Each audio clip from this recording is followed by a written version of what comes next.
I want to ask you about your sentences. So you know what, such as well. So I noticed lots of really short sentences, and I know that's one of your mottos for writers. If anybody goes to your website, they can read your mottos for writers, and you say that shorten your sentences and cut your adverbs.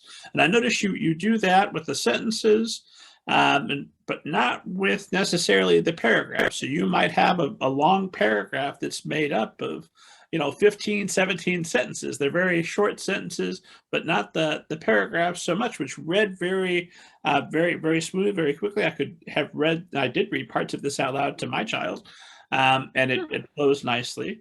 Thank you. What's your rule of thumb as far as paragraphs versus sentences, and why are short sentences so desirable? I think I think short sentences are sometimes desirable. And I think that,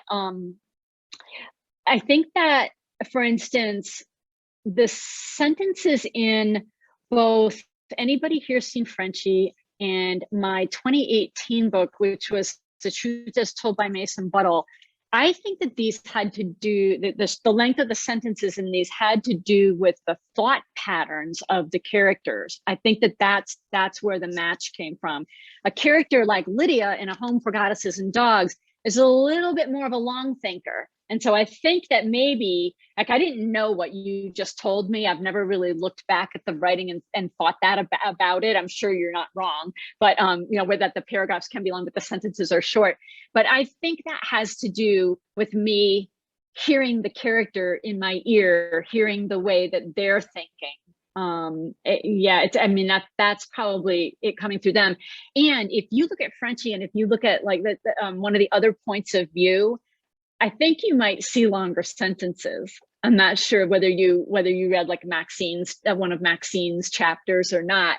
And at one point, Maxine gets a little loaded up on some painkillers, actually, and her sentences change then too. So I mean, I think that for me has lots to do with, like I say, with the character's thought, the character's situation. Yeah. Funny. So with the prose, as much as you can, you're trying to give us a peek inside their mental state and if they were there editing it and organizing it with you, this is how they would want it to be on the page. I think so. I mean, to me, it may sound a little hokey, but to me, it's their voice coming through, into